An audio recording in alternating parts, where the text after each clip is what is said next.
Hi everyone, welcome back to my channel. If this is your first time watching me, my name is Lizzie. You're welcome to this channel. Today with me is my bride for the weekend, and I had to make her up for her event. So in this particular video, you're going to learn how I was able to make her up. So the first thing I did was to carve her brow into shape. Next off, I went in with powder to mattify the brow. Once that was done, I also went in to draw the brow using a brow gel. So all I did was to pick up a brow gel from Cosmetics, and I drew a thin line underneath the brow and another thin line above the brow. Next up, I went in with Davy's brow pencil, and then I just filled up the areas where there are no much hairs. I just covered everything up by shading it properly. So this is actually my regular routine, nothing so different, just some touch-ups here and there. So I went in with my Davy's brow pencil and then just shaded everything properly. So at this point, I had to also conceal the brow, so I picked up a very flat brow brush, and I went in with this concealer from Cosmetics, actually a shade that is about 3 tones lighter than that of her skin tone. So I went in to conceal the brow, and then I just used a blending brush to blend all of that properly so that it doesn't dry up easily and become cakey. So for the top of her brow, I used the same shade of foundation that I used all over her face, and this foundation is from Cosmetics in the shade 025. So I went in with the shade of foundation that I used for the whole of her face. So it just becomes really easy when you want to blend the whole thing. You're not going to find it difficult because it's the same shade of foundation for her whole face. So once I was done with that, I went in with Ben 9 eye primer on the crease area, this point where you can see me do, and towards the transition area a little bit, and I also did that for the second eye. And then once I was done with that, she wanted something really soft and natural. I picked up my old Dominic eyeshadow palette that I had always had, and then I went in with a very nude and a light shade. So all I did was to apply that on the crease area, and then went in with a darker shade on the transition area towards the outer corner of her eyes and a little bit inwards. And then I went in with a very light milky shade on the crease area, which you can see me do. And then I went in with a burnt brown shade of eyeshadow, and this is from Cosmetics, and I repeated the same thing on her second eyes. At this point, I went ahead to line the top of the eyes to give it a very defined, and to give it a defined shape and to make the eyes pop. So I went in with this eyeliner from Cosmetics, the black shade. I did this for the top of the eyes and the waterline as well. So you need to bear in mind that if you're going to do anything for a bride or any client at all, you have to be precise. If you're going to draw a straight line, let it be straight and let it not have curves here and there. If you're going to apply foundation, make sure that it matches the skin tone of your client or model. So I went in with eyelashes. This is actually a human hair eyelash. I went in with the eyelash and went ahead to also wipe off the excess sweat oil on her face using micellar water and a face wipe. So once that was done, I went in with this hydrating serum from Cosmetics. But before that, I discovered that one of the brows wasn't giving what it was supposed to give, so I went back to work on it. So once that was done, I went in with a face primer, and this is from Cosmetics. This actually works as a face primer for me. So I went in with the face primer, applied this on her T-zone area and then all over the face. I don't know if this only happens in Nigeria, but I discovered that, like, I've worked on a couple of brides, but I discovered that most times when they invite their friends, they are always in their business. I know that most times they tend to look out for their friends to know how the makeup and everything is going, but in this particular video I had to cut off lots and lots of clips because there were some clips that were not appropriate for me to, you know, show to the public. It wouldn't really have been nice, so I had to cut off lots and lots of clips. What you are seeing here right now is just from the numerous clips that I have cut off. This was just the most that I could do, and I really needed to, you know, post this video so that you guys can see.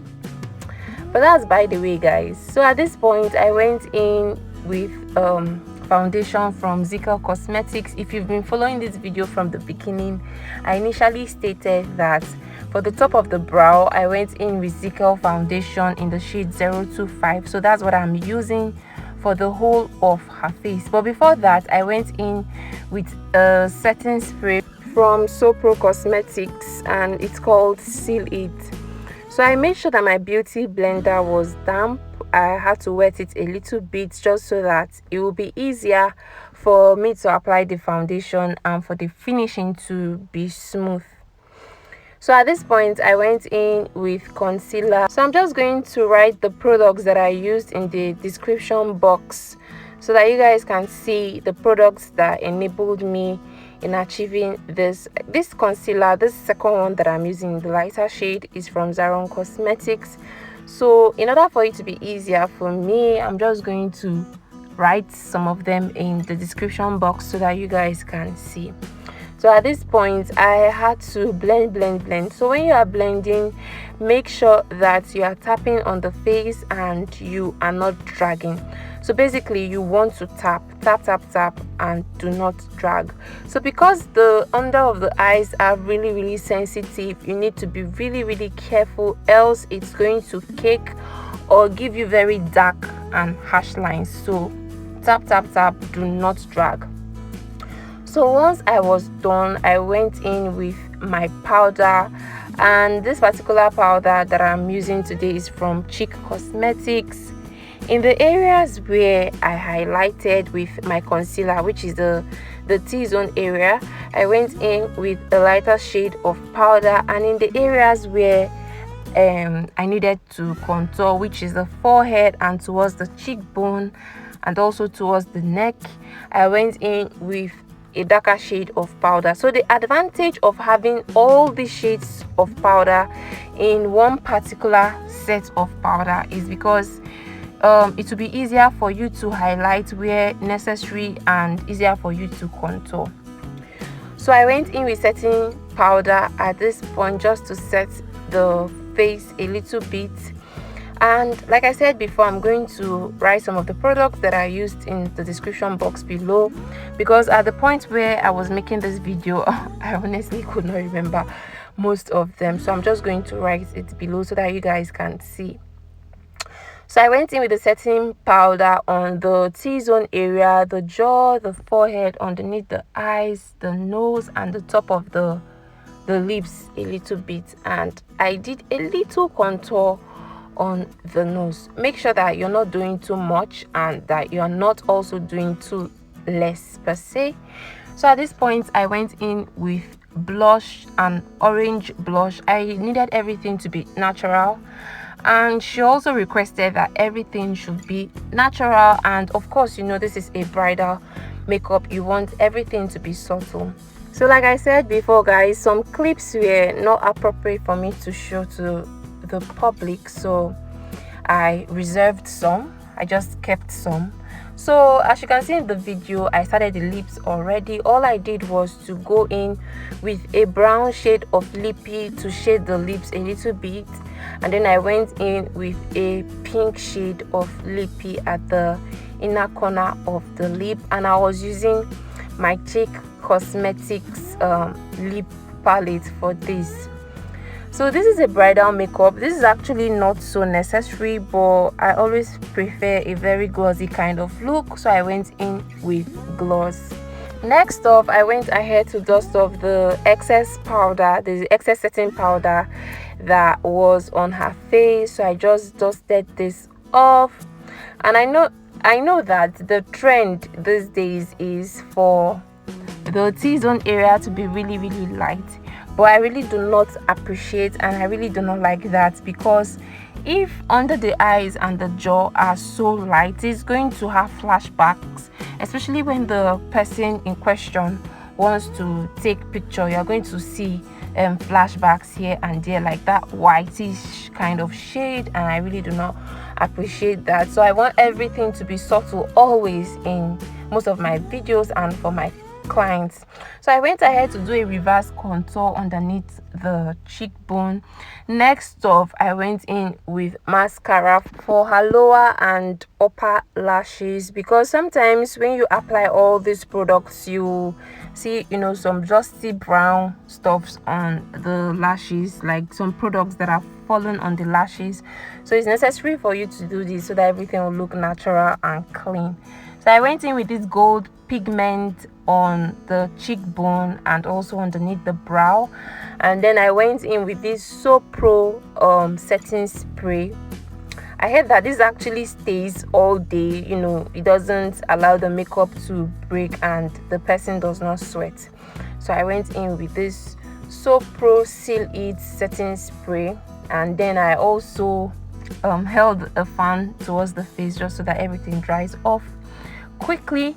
So that is basically it, guys. This was it. And I forgot to mention that for this particular video I used natural lighting. I just stayed close to the window and then set my tripod and my phone, because for this place where they stayed, no kind of lighting was provided, like no artificial lighting was provided. So I just had to do what I had to do. And here is the makeup, guys. I really loved it, and a lot of them loved it, like her whole friends, they all did love it. So this is the hairstylist doing her work.